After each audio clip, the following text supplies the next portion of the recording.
Hey everyone, how you doing today? My name's Kirsty, aka Beth Bookish, and this is my July reading wrap-up.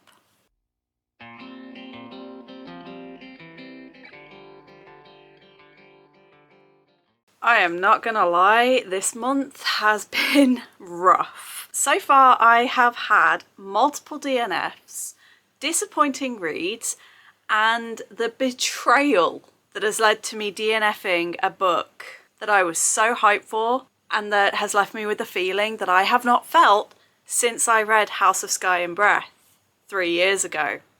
It's been a time. I can feel that I'm not in a full slump, but because of these back-to-back disappointments, it kind of started at the end of June when I read Bury Our Bones in the Midnight Soil. Yes, I gave it 4 stars. Yes, I stand by the fact that the writing is gorgeous. However, if it wasn't for that gorgeous writing, it would have been a 2.5 or a 3 star because of the ending. And I can deal with an ambiguous ending, but that ending just felt so nothing. And when I got to the end of the book, I closed the book and I felt like, what even was the purpose of this book? What was the point? What is the author trying to say? You know, like with Ahdieh Laure, it had very similar vibes with the ambiguity and stuff, but I still felt like I came away from that book going, I love this message of how no matter how minuscule and no matter how insignificant you feel, you will always leave an impact. And I loved that story, whereas in this, I don't feel like at the end of the book we had that break the chain moment. And I'm not going to explain why or how, but it just, considering this was, well, once Aidan Thomas, the sequel to Cemetery Boys, has been pushed to next year, once that happened, this became my most anticipated book of the year, and I felt so let down. So that kind of kickstarted it. And there have been multiple books this year that I was expecting to be 5 stars and haven't been, and I'm like we are nearly in August and I have had 3 5 stars and one of those was a reread. It's not been great. Then I decided I was going to start another 5-star prediction. So on Spotify, they have the audiobook of Blackheart Ghosts, which is the sequel to Blackheart Nights, which is one of the books I read for my Bookishly Compatible video that I did reading Jona's favourite books. And it was the only book in that video that I genuinely loved and was like, yes, we are on the same page here. This is going to become all-time favourite. This is going to be a series I'm going to love, adore, cherish, whatever. And I still stand, like I do with Crescent City 1, I still stand by the fact I think it's one of the best books. The sequel was an absolute trash pile, dumpster fire, garbage truck, stinky piece of shit. And I didn't even finish it. How do I know it was so bad? Because I am not the only one in their reading wrap-up for this month that is going to be absolutely losing their shit over this book. Because Jona has also read it. I was originally ahead of Jona going, I have thoughts about this book. Because the first book was so cleverly done. It had these dual timelines and you watched them coming together, and as they were coming together, the anxiety was kind of sparking, and I feel like you didn't entirely know, even though you knew that this event was going to happen, the outcome of that event was kind of left. Is it going to go the way you think? Is it not? Is this person going to act in the way that we've been led to believe? Are they going to have a change of heart?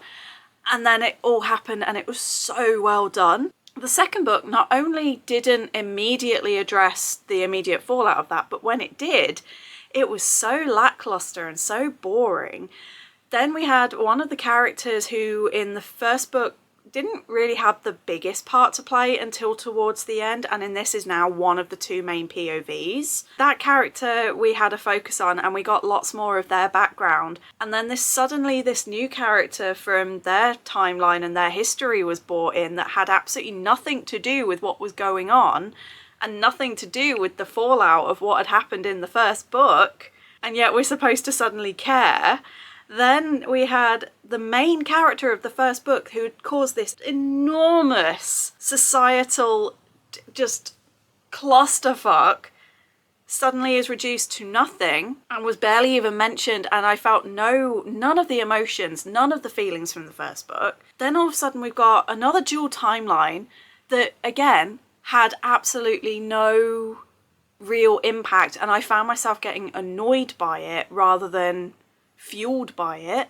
I mean, it was fuel, but it was a different type of fuel. It was the fuel of pure, unadulterated, sheer rage.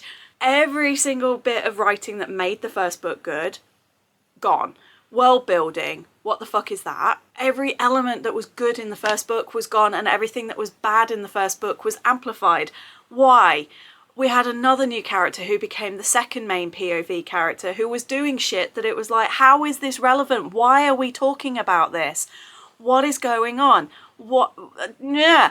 And, you know, everything I thought and everything that Jona also agreed with me was the logical progression of the first story instead didn't happen. I gave up around 20% in. I was like, I'm not enjoying this. I'll wait for Jona to catch up. He at that point was like, I am hate reading this book now. And I went, okay, good sign for me to step back and let him do it. And after that, he continued the book and was giving me very detailed, spoilery descriptions of what was going on. And even at the end of the book, there was maybe one point where I was like, oh, maybe I should get back into it. And then he immediately followed up and I went, oh, never mind. And at the end of the book, I was as angry as him, because this whole big thing and the whole sort of the natural progression stuff that would have made more sense happened in the very tiny slither of bit at the end and was over within like 2 pages, and then the ending was left ambiguous. How in any conceivable way, shape or form could you have left that story ambiguous? Have not been this angry or betrayed by a sequel and by an author since House of Sky and Breath. And even then, I think this one hurts worse, because up until that point, like, House of Earth and Blood was the first Sarah J Maas that I'd really loved and really enjoyed, because up until then I'd DNF'd Throne of Glass and I was not the biggest fan of her work, and I've gone back to now, it's like I will never read anything by her again. Still stand by Crescent City 1 being one of my favourites of all time, but anything else, I don't care. I'm not going to read it. This, the first book, it was the first thing I'd ever read from this author. It was 4.5 stars. It was incredible. I loved it. I thought it was going to become an all-time favourite and I was going to be in love forever. Nah. Okay, as you can imagine, that really put me in a fantastic frame of mind moving forward and going on to my next reads. I then went into Summerween with plans to read all these different books, and I did pick up 2. I started an Arc of the Reaper by Jackson P. Brown. The very first opening of this, like the first chapter, was great. The like prologue bit where we got the description of the Reaper coming to life, ooh, incredible. The way that we were introduced to Amy and her abilities and everything, great. As soon as we then settled into like the story, the next 2-3 chapters, the writing just became very stiff and stilted and kind of almost juvenile. And it was just describing the most tedious of things. Like, we got a play-by-play of how she made this porridge. I know she was talking about she wanted the comfort and she wanted the taste of home and she wanted that taste of, I think it was Jamaica. But when it's so heavy-handedly done that it feels like I'm now just reading a biography rather than a story, it's not fun. It's not good. And with the dialogue, I'm finding the dialogue between these two characters, like, someone has broken into her home. This is all in the very start, so I'm not like spoiling anything, but it's like she wakes up, realizes someone's in her home, and instead of freaking the ever-loving fuck out, she's just like, want some tea? And I just felt like people's reactions to things and the way that these characters are talking to each other feels unnatural and it feels very stiff. It just is lacking something, and I've put it down and I'm really struggling to want to keep going. Again, this was a highly anticipated, highly hyped book, and now that I'm actually like getting into the meat of it, I'm like, oh no. So that's not helped either. Black Butler, I read volume 3 during Summerween. Even though some parts of it I really enjoyed, other parts of it started to become a bit nonsensical. I feel like there's too much filler in this story.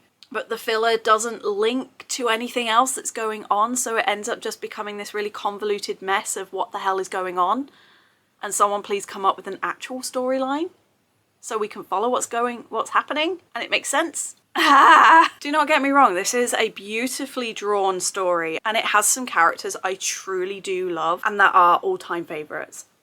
But I didn't enjoy some of the story elements within this, and I'm wondering if I should just stick to the anime moving forward, because I've said it before that this is not a very beginner friendly manga, but even for me as a 25+ year reader of manga, it ain't it. The only thing that's gonna keep me going is the fact that my uncle owns, I think, the first 25 of them or something like that. He's got quite a lot of them. So I'm like, well, they're free. I may as well just read them and see how things go. So again, all of that happened before I got to my first completed book. But my first completed book, I saw being advertised on One More Chapter's Instagram, and they are they're part of HarperCollins, I believe. I've followed them for a while. I've had a couple of books from them in the past and I've enjoyed them. I've been enjoying translated sort of healing cozy fic quite a bit. They showed this cover. And this is like if you want to get Kirsty to read a book, this is pretty much the cover you show me. And I'm like, yes, I need it. I don't care what it's about, give. I was like, hell yes. And it's a book about a bookshop. It's a book about books. Yes, get me in. It started off really, really well. Well, the first bit didn't really grab me. I found it was a little bit boring. And similar to The Reaper, it was just kind of like, why are we spending so much time being told about this person opening up a shop when it's a tiny little book? Like, this feels like wasted page. And I was like, if this goes the way that I know other fiction in this type of genre goes, it's gonna repeat that every single time. So can we not spend so much time on it? Then we got the first two stories, and essentially this is a magical bookshop, and the rules of this bookshop, it's run by a young woman and her cat. The cat doesn't talk, but you get the idea that the cat is very fully aware of what's going on and is the one that's actually making the decisions and is sort of, in some magical, mystical way, is aware of who needs to be there and why. She will pick a book that the cat directs her to. She opens the book, starts reading it, and the idea with this shop is that it has to be springtime. You have to be sitting under the shade of a cherry blossom. And if you are reading the exact same page, paragraph, line of text in the book as she is at the exact same moment, the shop will appear to you. And it's generally people who need it the most that it appears to. In the very first story, not gonna lie, this one did hit me very hard in the feels and in a very personal place. But we have a young woman whose mother has just died. She had quite a complicated relationship with her mother, and after her mother has died, she's starting to learn some secrets and some things that are changing her perspective a little bit, but also deepening that hurt of, why couldn't I have known this when she was alive, so we could have had a better relationship and a better understanding. Now, that side of thing I didn't really get, because I knew my mother was very much of the treat her children like best friends rather than like her children, so I knew probably far too much about her than any child under the age of 70 needs to know about their parent. Certainly with the emotions that she was feeling and that anger and the tension between her and the mother and that misunderstanding of each other and all of that, that really hit hard. And it was also the fact that her mother died very unexpected of a heart attack, and I was like, holy shit, because that's what happened to my mum. So obviously that side hit me very, very deeply. Second story also hit me in a very raw, vulnerable place, not because of personal experiences I've experienced it in my family, but it featured a character who he used to be a train driver and he was married for almost 50 years to this woman. She's died. He now has dementia and is in a care home, and we follow him, and it really, really bluntly showed his POV. And obviously it's hard to know what it's actually like to have dementia if you've not got it, but from what I've seen, and I worked in care homes for 5 years, give or take, And I worked in various kind of roles, from entry level, where I was just there to basically get people dressed and showered, up to I was in charge of their care plans, and I was the one that coordinated their activities. And I got that really deep connection with them, because in order to give them the correct activities, I had to understand them as a person. So that meant interviewing the families, that meant sitting with them and going through their photo albums with them and learning everything I could about them. As well as doing that, I was also on the palliative end of life care, so I would be there in their last days and 2 or 3 times in their last moments. I saw a lot of the different stages of dementia, and the hardest one was the stage when they start to lose those core people and memories. One day they will know their family members, the next day they will be like, who are you? And it showed it with this character where he couldn't even recognize his own daughter and granddaughter. He thought his daughter was his wife and was begging her to take him home. And I was openly crying at that, because I've seen it in real life, I understand it, and I was just like, oh boy. Unfortunately, after that, there was 2 more stories. One of the stories that we got, it followed this set of twins. It's the night before they're about to go their separate ways for the first time ever in their lives, and they're both off to college or university. And even the book itself was like, well, actually, they didn't need us. They would have resolved this without us. And I was like, then why put it in? It felt like it was unnecessary. And it felt like it was a story that was just kind of thrown in there for the sake of filling out the book. So I was already a little bit like, not enjoying that. And then at the very end, the book just went so far. Like, I'm used to these books being a little bit on the magical realism side. You know, there's stuff happening that you kind of just accept. There's an air of magic in there. But this then tried to explain it and break it down. And it went so far into that it literally lost all sense of the plot, and it just became so sciencey heavy and so sort of metaphysical. And I was just genuinely confused reading it, going, what on earth is actually going on?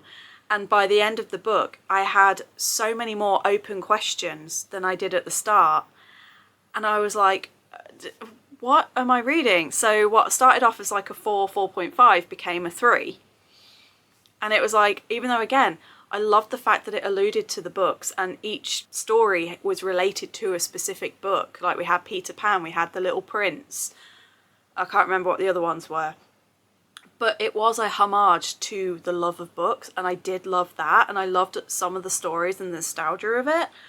But yeah, when it started to then go more into that magical realism, and it went more sort of timey-wimey, wibbly-wobbly, I was like, this isn't giving me that cozy, wholesome anymore. It's just giving me anger and confusion, and it's not answering questions, it's creating more unnecessarily.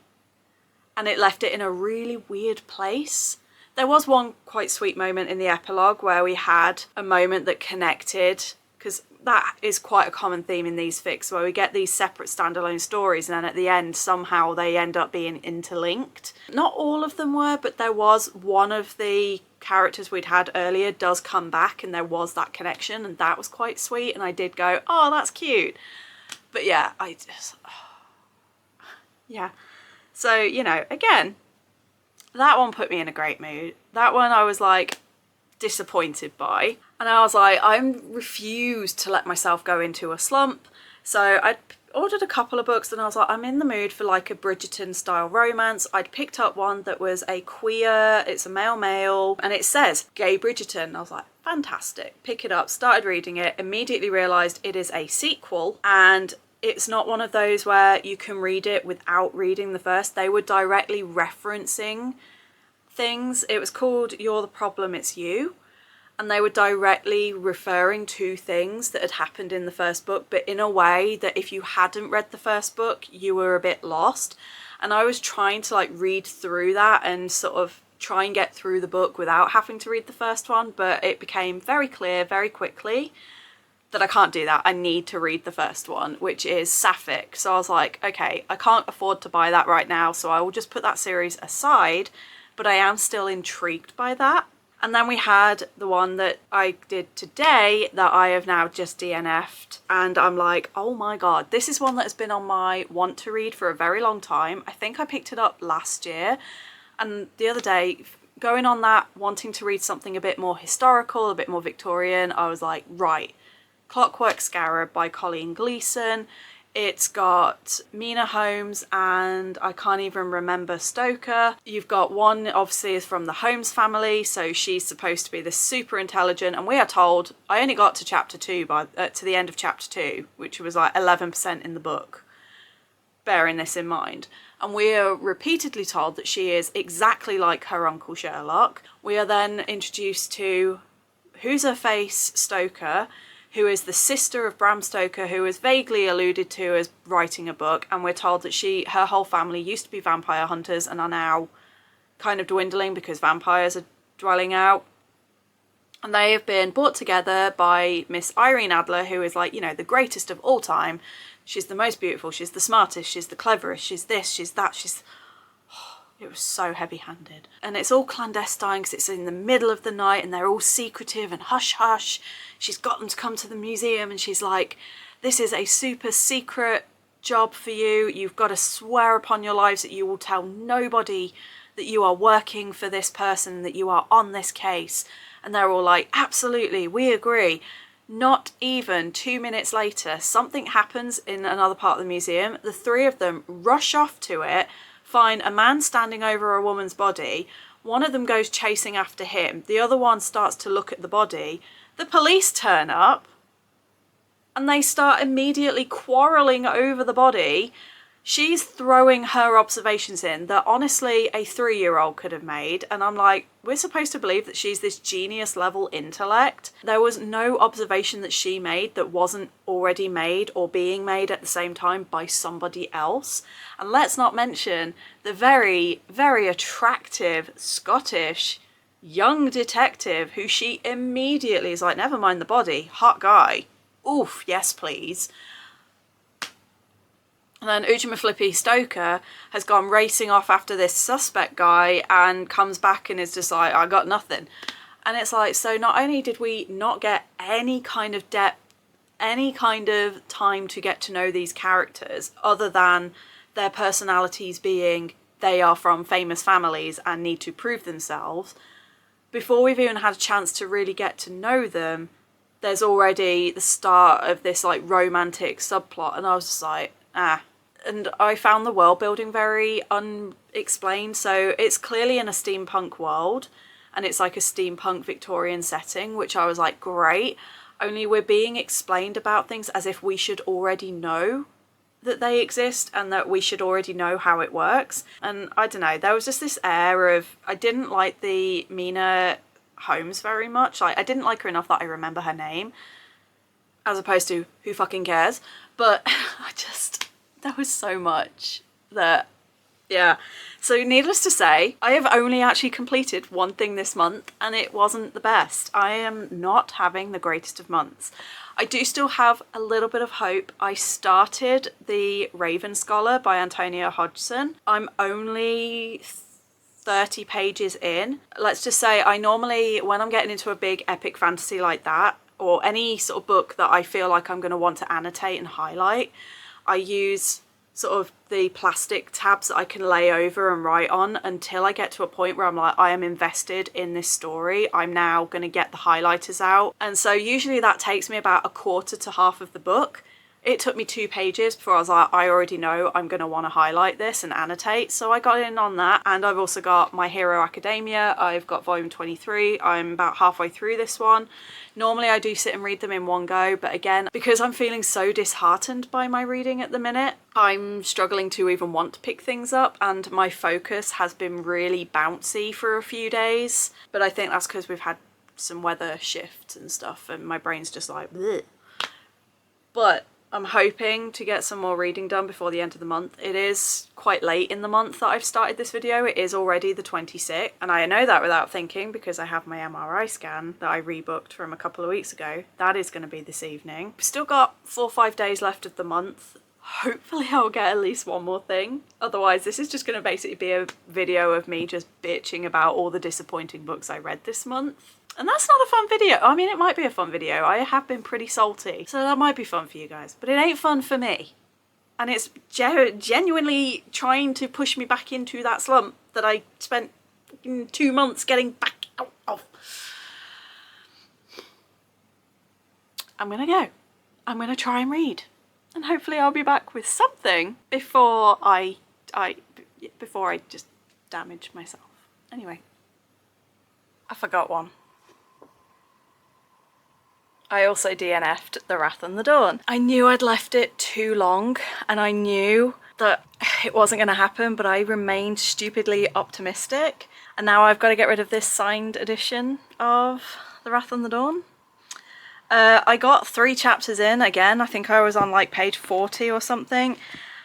And I just sat there and I was like, I do not care about any of these characters. I have no interest in where this is going to go. I'm not invested in the story. And it's being set up to have this like angsty teenage love triangle, and I already hate those. So, nah. And then I was like, well, I'll just put it down for a couple of days. And considering it's now been a week and I forgot it even existed and that I'd even started reading it, I think it's safe to say that this one is going to be a hard DNF.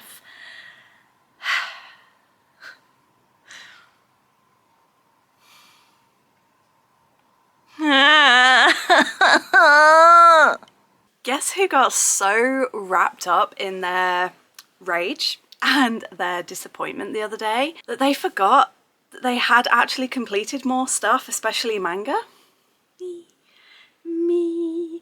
I was putting together my journal, my reading journal spread for July last night, just to get ahead of myself. Do what I always do, go onto Core Pile, see that I've not forgotten anything other than the bitter disappointment of my hopes and dreams failing. And there was some light at the end of the tunnel. It turns out I actually had read 2 more things, and both of them I really did enjoy. I just, because of all the disappointment, it had been overridden. Jona sent me a couple of manga volumes of a manga called Nyankees. I'd never heard of it, had no idea what it was about, but he said it was about street cats, only the cats are portrayed as human, and I was like, oh my god, that could be brilliant. And it was so much fun. Did it have a little bit too much emphasis on balls? Yes, probably could have done without as many groin shots as it gave.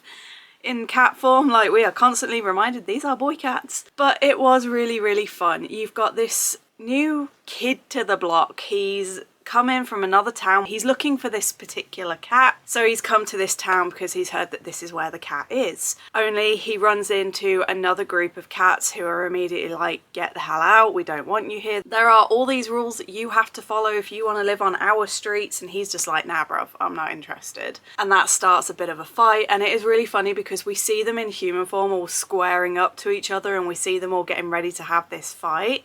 Hello. Speaking of cats, mine turns up. You just woke from a nap, didn't you? Hmm? And so yeah, we see them all squaring up and getting ready to have this fight, and then all of a sudden this little girl comes running down the street, and it switches to seeing her POV where they are a bunch of cats, and they're all like, scatter! And it's really, really funny. He also falls in love instantly with this girl cat, and she's all like, no. And it's really funny. There's little anecdote things as well, where at one point he climbs into a box to go to sleep, and because the box is quite small and he is quite big, he gets stuck in the box, and is like, then this fight breaks out and he wants to go help, and he's like, I'm stuck. Ah! It's really funny. I gave that one, was it 4 or 4.5? I don't remember. Sorry gents, I gotta get up. I'm coming back. See? Hello. 4 stars. I gave it 4 stars because yes, it was fun, but I do feel like some of it was just a bit too wacky for my tastes. Then I was going on Goodreads, and I've got hundreds of tabs open on my laptop. That's nothing new for me. but one of them is a series of tabs that I opened months and months ago where Goodreads were like, if you liked this manga, read these. So I thought, well, let's try and clear some tabs. Let's actually have a look at some of these. And one of them I managed to find, and that was the Metalhead Next Door. It is a boy love, and oh, there were one or two things I had issues with that stopped it from getting a 5-star, but oh my god, this thing is so cute. It's definitely gone on straight onto my approval list of, you know, unproblematic boy love and boy love manga that doesn't fetishize and doesn't over-sexualize things for no reason and doesn't promote abuse. But it's just so beautiful. Yeah, let me get the names up.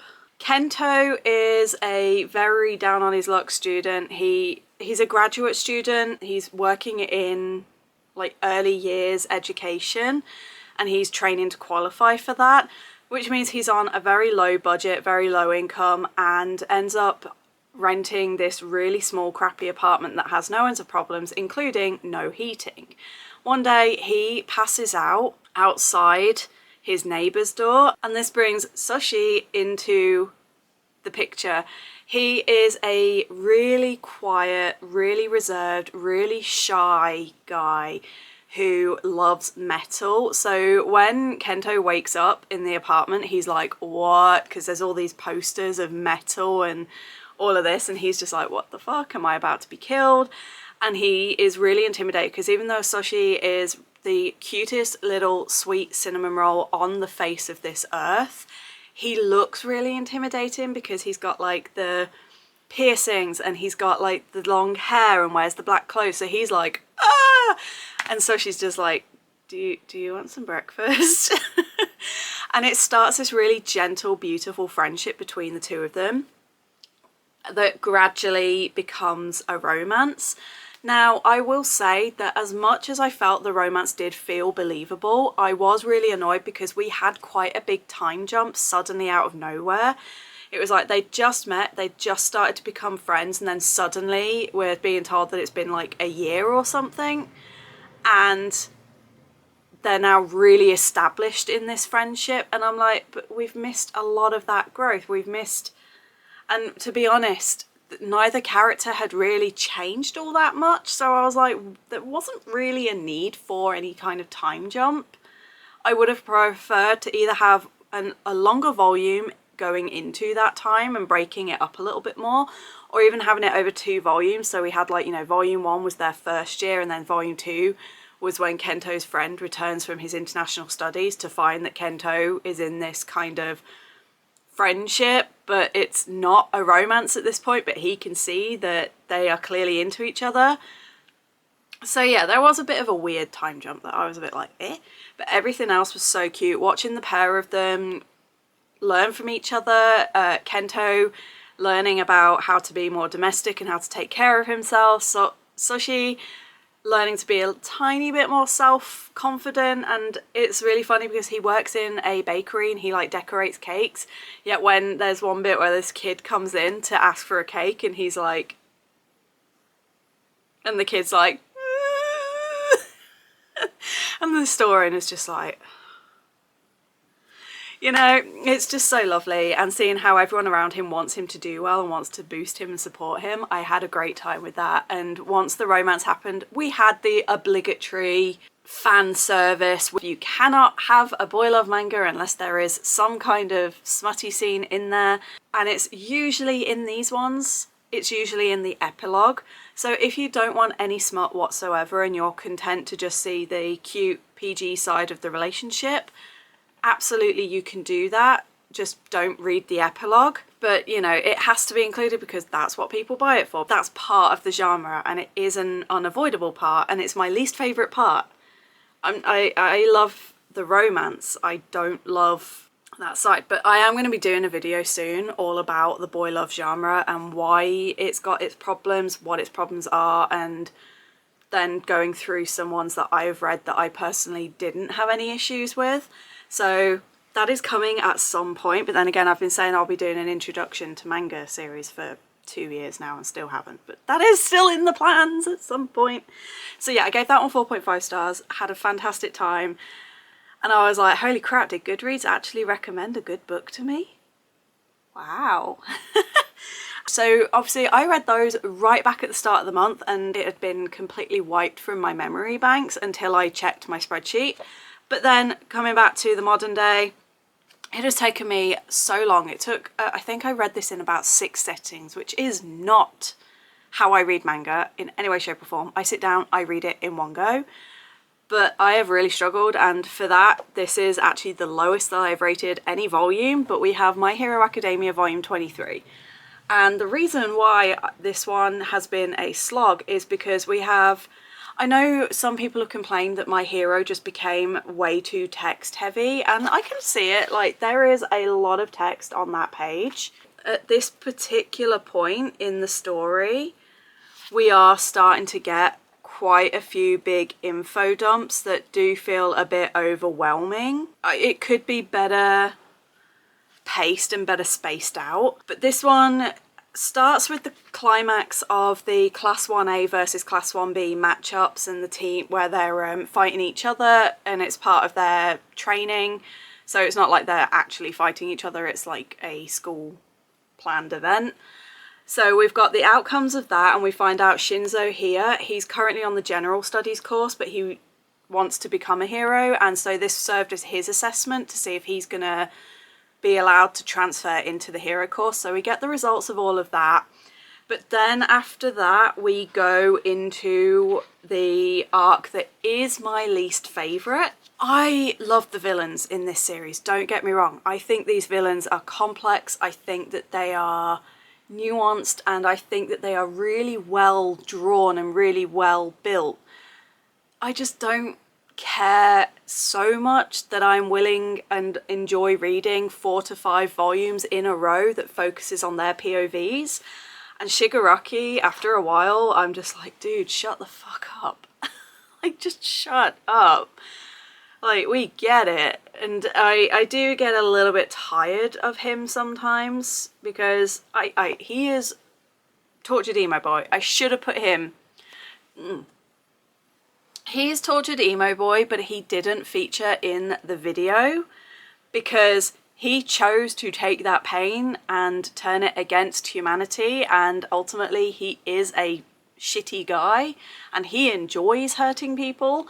Whereas in my Tortured Emo Boy series, the whole point of it is, yes, they've gone through all this pain, they've gone through all this bad stuff, but fundamentally they are still good people.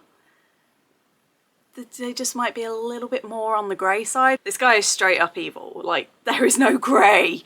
There are no shade. The closest thing that he is to a shade of grey is the colour of his hair and the colour of his dead family's hands, and that he attaches to himself. This guy's a psycho. There is no redemption possible for this guy. Even if you still can feel really sorry for how he began, you cannot feel sorry for the man he has chosen to turn into and continue to be.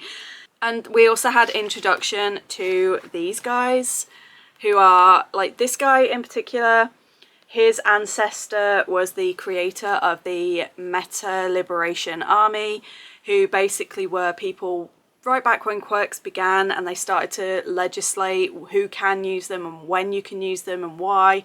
He was very much against that and led an army of people who were like, hey, we don't agree with all of this, and our quirks shouldn't be repressed, our quirks shouldn't be like controlled, and we shouldn't be told what we can and cannot do with our quirks. Ultimately, he was arrested and his movement was shut down. He wrote a book all about his teachings and his thoughts and his feelings, and then he himself. We now follow his grandson, who over the last few years has gradually been rebuilding that meta army. So things like his ancestor's book has been republished recently, and then we find out that the head of the publishing house is part of the army herself, and that's why it got published when probably any other publishing house would have been like, absolutely not. So we see that this guy has been building this for years, and now the League of Villains, so Shigaraki and his gang, where they have been building up steam and they've been getting a lot of attention and putting villains back into the spotlight, he's like, this isn't good for me, we need to shut them down. So now there's like this villain group versus villain group starting to happen. And even though there are some incredible moments within this arc, and we are coming into some fantastic bits, just the build up to it and the way it all went down was very clumsy, and like I said, very text heavy, went into a lot of info dumping, and it lost enough steam that I was struggling to get through. It's still not bad. I've given it 3.5 stars. It's by no means my worst rating, but in terms of My Hero Academia, for me to give anything lower than a 4 stars is extraordinarily rare. So far, of 23 volumes, only 1 has entered the 3-star territory. There's a reason it's an all-time favourite. The next volume, there is an entire arc in this of like 4 or 5 volumes where it is basically from the villain's POV, but we do get Hawks take a much more prominent role within that arc, and so it's not skippable because of Hawks. Damn you, Horikoshi. You knew that the way to keep people reading was to bring in this chicken that makes you feel things. Anyway, so 3.5 for that. So yeah, it's still not the best month, but it's now slightly higher in the averages than it was thanks to those 2 early manga. But yeah, we're in the last 2 days, so it's the 30th today. And I did start a book yesterday that I seem to be flying through quite quickly. Will I get it done in time for the end of this month? I don't think so, and that is Spin the Dawn by Elizabeth Lim. But if you want to know more about that one, that is going to be coming up in a vlog in the 2nd week of August. I'm basically taking inspiration from a booktube buddy to try and avoid the inevitable slump that this month has been desperately trying to push me into.